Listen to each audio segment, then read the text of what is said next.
Yeah, we're going to have a look at it follows on really well from the previous speaker.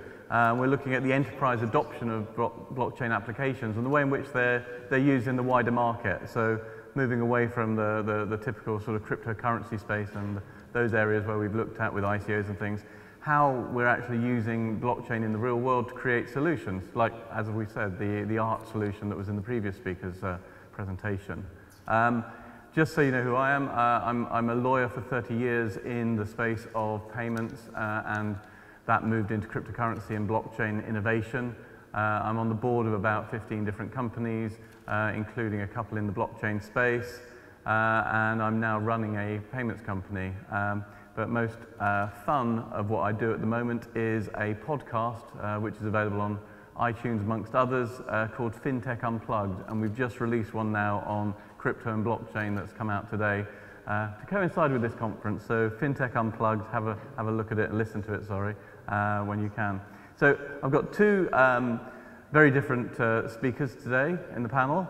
One is a company that specializes in designing blockchains for other people, and the other is one that's actually been developing their own specialized blockchain over the last few years in a very, very niche market of credit scoring. And so I want to ask them both a few questions about who they are, and then we'll have a deep dive into some of the reasons why blockchain is necessary for what they're doing. So Adi, do you want to just a couple of words about you and your company? Yeah, so my name is Adi Ben-Ari. I'm the founder and CEO of a company called Applied Blockchain. We've been around about 3.5 years now, based in London, and we're a team of 30 people. We've built around 30 different blockchain solutions now to date. Our clients have been a 50-50 split between startups and corporates. And we've worked with some of the biggest corporates across a range of industries. So we've done some work in banking, aviation, automotive, shipping, telecoms, to name a few. So there's some common threads which I'll take you through, but in general, that's what we do. We've also developed some product which really covers some of the common things we've been doing across all those solutions. Great. And Bulent, can you tell us a bit about you and your company before we kick off? Colan is a decentralized credit scoring and microcredit protocol, which I'm the founder. As Bulent, I'm in the fintech industry for the last 2 decades. My last company was a transactional banking e-money company, and we sold it to a French group. We had 2.5 million active users, but I know how hard it is to play in the fintech area with regulations, with barriers, a lot of stuff that you also mentioned about the lawyer part. So for the last 2.5 years, we are based in Istanbul as development. The company is established in Switzerland, Zug, and we are developing a lot of good stuff for the big names at the moment. So to kick off, tell me why blockchain? Why would blockchain work with credit scoring when a centralized database? We've got Experian, we've got Equifax, we've got loads of players, Reuters, Thomson, they all do this stuff. Why would we want to go to you with your blockchain? The thing is, I guess we all believe in distributed ledger technology by means of trust, and single point of failures like hackings that we saw a lot of in the last decade are like daily usual events. And what we believe is like the trust as the data that I own only belongs to me, and I need to share it with my consent to whom I need to share. So this was the idea when we first found the company's milestones, and when we put the milestones, the blockchain was the perfect solution for our usage by means of the trust, the data that you store. You can use it only your private key. So it's like the core of it is because of the trust that we believe in. And why would anyone want to trust your credit score as opposed to an Experian credit score? That, I believe, is the most sophisticated part, because we are working for the last 2.5 years just for getting that algorithm running work smoothly. And in emerging markets, we don't use credit scoring bureaus, and they only use financial data for your credit scoring, and that I don't think that today is the case, because you own a lot of data through your mobile phone, that where you live, who do you contact, or whatever you do is stored in your mobile phone at the end of the day. And if there is something that trustworthiness or that creditworthiness can be scored through your daily life, for example, I have an 18-year-old girl, I believe that she will never go to a bank branch office.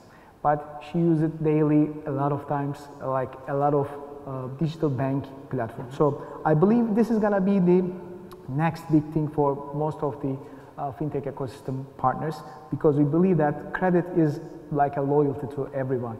And when you have a borrower, lender, or merchant kind of personas, you don't need a middleman to assess your data, your score. And if there's a way to create that through your personal information without giving it, it's a good thing. So, I mean, the first question that always comes to mind when you're looking as a lawyer at personal data is the new General Data Protection Directive regulation that's coming across the whole of Europe. How does your solution protect personal data and comply? Colendi doesn't store anything at the end of the day. Colendi has a very solid algorithm that works on your mobile phone or in the blockchain. Like, we have a lot of partners at the moment. The scalability are the problem at the moment. Like, lots of Ethereum scalability problems that we see at the moment. We have a couple of great partners like Enigma, like BigChainDB, or a lot of other guys. We are trying to crack that part, but then, as a matter of fact, the GDPR compliance is our most competitive way, because we do not store your data in our servers, and there won't be a Cambridge Analytica kind of big issues in our environment. You own your data, and you give your data if you want to share with anyone in the ecosystem as a borrower or lender or merchant. So we try to be very focused on GDPR compliance. So on the blockchain itself, all you're storing is a score? Yep. And it can only be disclosed by the user, the data user? By the consent of the user, yeah, with their private key. Okay, that's interesting. I mean, it's always interesting to see new applications of blockchain in places where there is a value, and GDPR is causing a lot of issues in the banking sector as well as others, I think. I think it's great that you're creating something that's going to work alongside that. So Adi, we've seen one use case. You've seen over 30 by the sound of it. Go back through some of those industries and let's deep dive a little bit into some of the projects. I think initially we worked with some banks. Yeah. And then and that was mainly around proof of concepts. Then we found ourselves working with the bank's customers. So corporates, yeah, that were really looking to do things independently, really. And what sort of verticals were you seeing them coming into? So we found it was really around high-value assets in complex supply chains. So what sort of asset would we talk about? And this is really, I guess you could see our company as a kind of mini survey of where other companies are spending their money on blockchain. Yeah. And so initially it was aviation. So we've been working with CETA and KLM on the components, aircraft component supply chain. And why is it important that you would want to have that on a distributed ledger rather than a centralized ledger? You'd think a centralized ledger would be good for an airline. Yeah, there's a few things. So the way we look at blockchain is really a database that has group security. Okay. So instead of one company effectively securing a database, you now have a database where a number of different parties contribute to its security, right? So it's harder to break, and those companies each have a stake in that security, essentially, in that system. So they feel, from a technical perspective, it's a safer place for them to do things together. Okay. Right, or to have things between them. So typically, who would be the nodes in something like that? It really needs to be a group of parties that are unlikely to collude to undermine the system. That's really what it comes down to. It's their propensity to collude, to break. So everyone has to have a benefit in the system not being broken. Yes, and it's it's really a political thing, an economic thing. It's what's the propensity to collude to undermine it, and it doesn't matter whether it's 1,000 or 10. If those 1,000 are very easily bribed and could be on what their stake or so there has to be an independent reason why each of the nodes wants to keep its integrity. Correct. That's what gives it the integrity. And the other, you said automotives. Why would an automotive company want to have a blockchain? So what we're seeing, and this ties back a little bit to what Jesse presented earlier on art, is we're seeing these supply chains where companies are, let's say they're bringing together suppliers and they're assembling a product, and so that product has a life including its components before it's assembled and sold as a product, and then after it's sold. Okay. And there are different parties that have an interest in what goes on throughout that product life cycle. But today, they each have very limited views of that. So someone buying a product, for example, would not have much view of what the components are that go in. Or after the product, let's say a manufactured car leaves the factory, it's now driven, it does certain mileage, certain parts are changed and wear and tear and so on, and no one really has much visibility of all of this. And in aircraft, you've actually got the added problem of safety. So KLM has a big business in parts maintenance. And they see the parts when they come into them, and they see the parts when they go out, and everything happens in between those 2 points. But they don't really see much of what happens to the parts outside of that. And so there's added value to safety if they could find a way to collaborate with the other companies where the part moves through, so let's say the other airlines and other parts of the industry, in a way that they could trust the data, but they wouldn't be revealing commercially sensitive data to each other. And that's really the paradigm that we're trying to reach with this technology. And so when we're looking at that, so if I was a new company coming to you, yep. what would be a typical process? How I mean, would you turn anyone away, or would you just say, oh, you want a blockchain, I'll build you a blockchain? No, so first of all, just to finish off on the supply chain piece, what we find is that all of that history, knowing that history or being able to prove it, allows you to understand the value of the asset itself.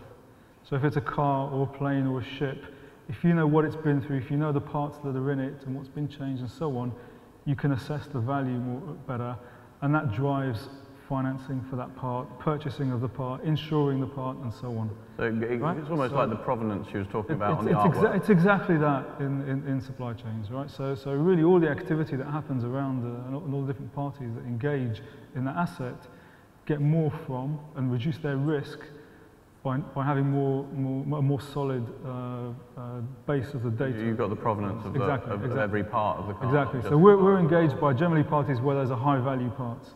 Or let's say in the energy industry of Shell, where we're talking about high value transactions. So where the value is so high that a mistake or not knowing, not having true provenance, or somebody changing some history, perhaps defrauding it, would have a big financial impact, then it's worth spending some money on some technology to harden that. So again, that's where the immutability comes in. Correct. And again, I guess that's the same with your product on credit scoring. You want that immutability. You don't want someone tweaking their credit score so they can get credit where they shouldn't be getting it. That's, I guess, one of the biggest, most important issues that we need to. And how do you stop that? I mean, I like the fact that one of your USPs is that you can go into nascent markets, so the emerging markets, where we haven't got the experience of this world in there already. You're not going to go and compete with them in Europe or in America, but if you go to Africa or places like that, you've got a more nascent market. The thing is, there's a huge market by means of unbanked, underbanked people. We're talking about 2.5 billion people who doesn't have a bank account or any banking transaction at the moment. And we are talking about Indonesia, India, Malaysia, Pakistan, to all the Middle East, all the Latin America. And this is a big market that needs attention. They don't have enough kind of GDP or enough, they don't have the enough capacity to be invested in. So we need to find a solution for them, for their transactional banking solutions, their microcredit solutions, and their credit worthiness solution. There are lots of credit bureaus all over the world, but in the emerging markets, when we talk about, for example, India, there's only 50 million people scored or have a credit card with a credit history. So when you put this 5C rule set, like the character, capacity, collateral, conditions, kind of all the dynamics of this 5C, we believe that there is a potential that with the help of technology, which is like for the last 10 years, we have this mobile thing in our hand, which creates enormous amount of data, that today most of the big companies are sucking this data to create value over it. We believe that you can own your data. Through that, you can definitely have an emerging market solution for these guys. And as far as I know, a lot of big companies are investing in this part, and we already signed a lot of big names in the process. And I'm pretty sure that Adi has Shell as an investor, so as means of big names in investing in this ecosystem. is a huge thing to have. That's brilliant. And so going back to my other question, Adi, which was so you've got someone like Shell, yeah, and they've come to you. Are you going to turn them away, number one, or are you going to say that doesn't need a blockchain? Or what would your initial process be? How would you sort of bring them in and talk about the product? So first of all, I've got a technical background. I'm a techie, and really I came to this space seeing some new technology and trying to gain a deep understanding of what that does that's different to everything that we had before. And that's the way we approach the client project as well. So most of the things that are presented to us, and we'll go through this with clients, all sorts of use cases where they have pain, and it might be in things that they're doing with their partners and counterparts as well. Digitizing the solution might be enough. And actually, there's some pain that comes with blockchain, and there's some extra cost and inefficiencies, and it might not be, you know, there might be very little value gained from actually using blockchain to solve that particular problem. So it's only suited to certain types of problems, and it has extra cost associated with it. And we just at the basic level think that you're replicating where you're storing the data, if you're storing data on the blockchain. So instead of paying for it to be stored once, you're now paying for it to be stored 100 times. So why is that a good idea? Because it adds security. And if you need that security because the cost of an incident, of something going wrong is so high, or it's worth reducing that risk through that extra cost, then it's worth it. So this is something I've always been confused about, and you as a techie might be able to. So how is it more secure to store data on 100 nodes than it is to store it on one node and protect that in an underground bunker with bombs, alarms, anything around it to stop anyone going near it? If I've got it on 100 nodes, surely I could just pick any one of those 100 and hack it. So first of all, one thing to understand about blockchain, it doesn't secure access to the data. It secures the ability to change the history, right? So it protects from changing that history. It doesn't say someone can, accessing the data is about encrypting it, and that's really different to blockchain. Now that bunker that you described, you could have 100, those 100 copies could be stored in bunkers, and then I would argue that now that's more secure than just one copy in one bunker. But when we were talking earlier as well, you were saying that effectively it's only the output that's stored in the ledger anyway. The content, the smart contract is all encrypted within the block, so it's not all out there in the ether. So the things that I think need to be stored on a ledger are some sort of something that's indicating the party that's a signature. So proof of who's provided the data or who's party to it. Representation of ownership of the asset itself, and a token, and a token of payment, if there is a token of payment. So those are really the three things that we see going on chain. Now, when you put an asset on chain, it might just be that you have a token that represents that asset, and all the metadata or description of the asset sits off-chain. Still offline. Yes. And then the smart contract is really the rules about when can those assets and tokens be moved, or maybe some restrictions about when they can be moved and so on. So maybe we need some agreements in place before an asset can be moved one way and a payment token can be moved another way. That's what the smart contracts do. And then on the back of that, you again create this provenance we've been talking about all the way through. So for when that asset needs to be sold on to another third party, you've already got the provenance and you know where it's been from before. Correct. So it's giving you that whole layer after layer. Yes. So if that adds value in an ecosystem, then I would say yes, have a look at using blockchain. And how do things like the Internet of Things merge into this type of area? Where would you see some interaction between Internet of Things and blockchain? Yeah, so when we talk about provenance of let's say physical assets or physical products, then we really want to know about the history of those products, of those physical things. And that history might come from people maybe providing agreements or providing proof or providing some input. But actually more and more we're seeing input about things coming from devices. So we might have sensors. We talked about the aircraft, for example. There might be a sensor on the aircraft saying this component has just been scanned and come in. And so this is now a component that I have on board. And it's the aircraft sensor saying that, and we could potentially use that scanner as a device to sign that data on chain so that whoever's then looking at that has proof that humans can't change, Yeah. It will be very, very difficult to defraud. And you've got direct machine provided data or scanner provided data, sensor provided data driving or feeding into the provenance. So automated machines creating the data that is then made solid in the blockchain, so it's immutable then going forward. Correct. Let's say you had a container with some perishable goods and you needed to maintain them at the same temperature. You might want some sensor readings to prove that the temperature hasn't gone down and therefore the value of the asset has remained where it is. So finally, we've got 2 seconds left, 1 second left. Final comments from both of you. Sorry, I mistimed the ending there, but well, any final comments on maybe the future of application of blockchain technology? Do you see any? I think we are still in the very early days of the technology. We need a long-term vision, long-term play, and long-term teams to play this game. And I believe that there are lots of great things that are coming up. Adi? I would say, and this might be a bit controversial here, don't assume that you necessarily need crypto to do all the things that I've described, which are the things that give you value from blockchain technology. So there are lots of different things going on here, and actually to get the efficiencies, you might need a payment token, but does it need to be a crypto payment token? Could be a fiat one. It could be a fiat one. So don't assume that crypto is the only way of solving it. Crypto brings a lot of things to the table, and also brings a lot of challenges to the table. And it's the same is true the other way around with, let's say, a fiat token. So it's, you have to look really intelligently at the whole picture. Thank you very much to my two panelists. Please show your appreciation.